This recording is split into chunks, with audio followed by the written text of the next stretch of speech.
Okay.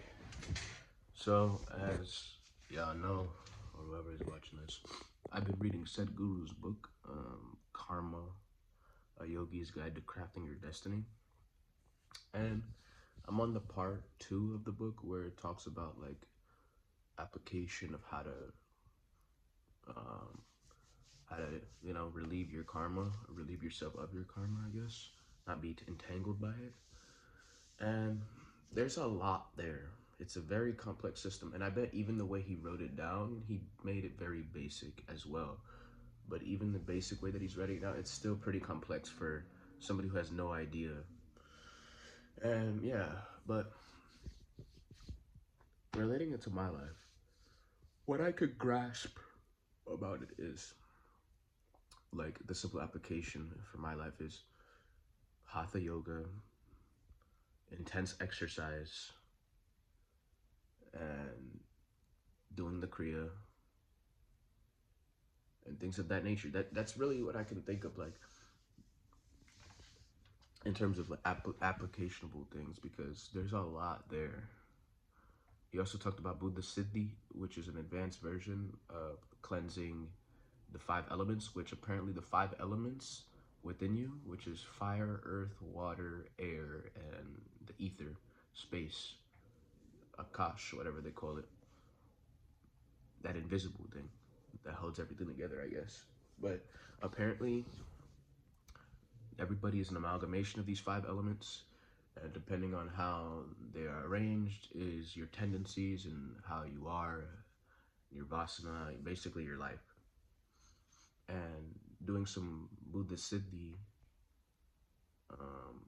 can cleanse these elements and allow you to like form them your own self. But that's an advanced practice, and it requires transmission or initiation. So you need like a live guru or something for that. But basic things is like taking a shower, going outside when it's windy, and getting the air on the skin and the body. Probably even putting dirt on you, like putting dirt all over your body or something. Standing on the ground, bathing in the hot sun, throwing on a fire and letting the fire hit you as well.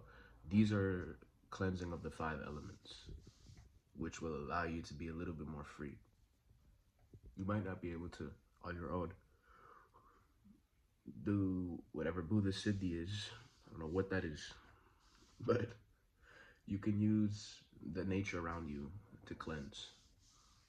So I guess that's the importance of nature, is it cleanses the 5 elements. So naturally, I guess somebody who spends more time in nature is more balanced than a person who's in the house all the time.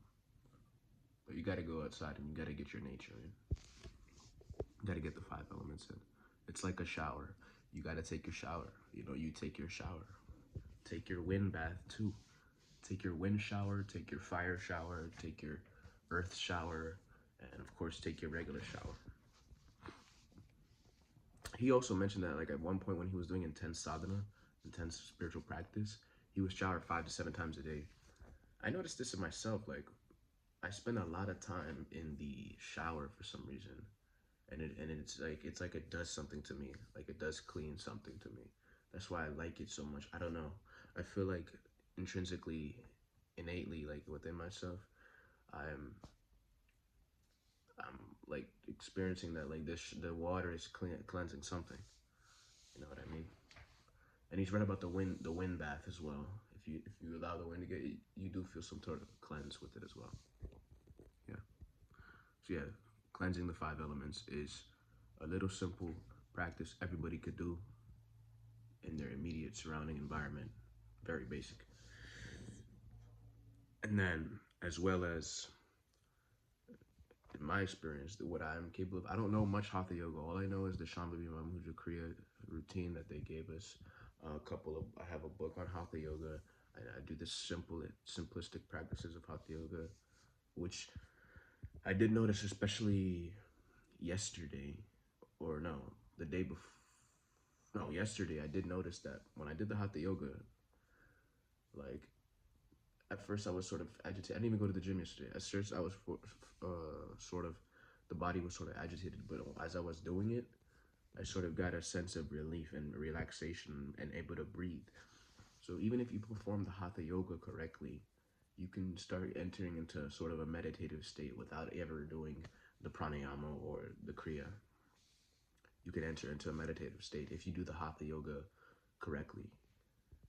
It works. So it does relieve that inner agitation. And then intense physical exercise. It's very basic. Just do intense physical exercise. Supposedly, to Sadhguru, there's a thing called allotted karma or something, and it needs to be worked out. So you gotta move like crazy in order for it to be worked out. I'm guessing in the ashram or something, they would just put you through intense hatha yoga practices and stuff like that. But I did notice that he did, in one story, he told one of his disciples to just keep running. So even the running is a practice, because I did notice that he told his disciples to run. So he must see benefit in running as well. And I remember Osho as well. When Osho was on his journey, Osho would walk for like long distances and then run a little bit because the energy would get so intense. And then once he exhausted himself, Osho, after running all day, he would sit by a tree and then do his meditative practice. And he would just continue that. And that's how he, came to realization. So very simple, not overdoing it, doing what works in your current field of logic, and just going all intense with it, you know. Um, and obviously, trying to be trying to hold on to the awareness of the practice that you get yourself into throughout the day. Don't fall into any web, essentially. Just paying attention all the time, which can be very weird because you have a tendency of doing things which is what you want to do. Do you want to be different? Do you want to be different? This is really about not being like, if you want to be a negative Nancy, you could be a negative person. But I'm not really interested, truthfully. It would change who I am, because sometimes I do get like, I sort of get fiery and quote unquote negative in the way I talk because I'm trying to joke around, but it would change that part of me as well. But there's probably a way to do it, to be able to joke like that without getting entangled, which probably requires extreme level of awareness. Because if you do something joyfully, or if you do something like positively, getting entangled by that is not really that hard, or it's not really that hard to detangle yourself. But if you do something negatively, it's powerful, so you can get caught in it pretty quickly. But there's probably a way that if you get to a certain level of awareness, that you could do something sort of not negative, but sort of with a little pinch to make like a little joke and not get entangled by it, which is kind of evil. It's like, essentially, if Sadhguru like started acting angry all the time, he could do it and he won't get affected by it because he has a certain level of capability. So he could be quite scary if he wants to be. He's quite arrogant if he wants to be. And not get entangled by his arrogance, even though it's quite powerful. That's essentially what I'm saying. But not to that level of degree where arrogant and an asshole and negative. No. Just talking about a little joke here and there, because that's what I do sometimes. But yeah. So all in all, for me, right now, I'm reading Sadhguru's book. I'm going to the gym, do intense physical activities to the point of exhaustion, Julius. I go get some nature, come back, take a hot and cold bath. I do my yoga session, which includes a couple of hatha yoga stretches, Shami Mudra Kriya routine. There's stretches in that too. And then I do a 10 to 20 minute law of assumption session of putting on a certain identity, a certain face, a certain intention, self-image intention, or a continuous mental focus. Sadhguru said there's two ways to create. One is have a continuous flow of mental focus and on a self-image. That's one way to create. If you can have a continuous mental flow of focus on a self-image in one direction, then he says that can create. And he also says that any activity you perform, if you do it with a sense of abandon and a sense of full awareness, then that can create as well. It's two ways to create. One, the second one that I mentioned, is creating with the chitta or something like that. Chitta, which means you act without even thinking. So eventually it gets to the point where what needs to happen, you just simply are thrown into it and be able to act into it,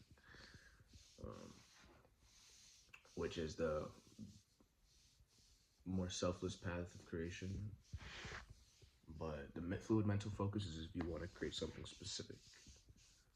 So very interesting. Thank life for the guru. That was a very rare opportunity. Guru came down here. I mean, some guru would have came down, but happened to be this one. Anyways, every guru is not even an individual, really. They're just like an incarnation, an avatar, basically, of the infinite, and with a certain personality. But they're all the same thing, you know. Anyways, that's all I have to say.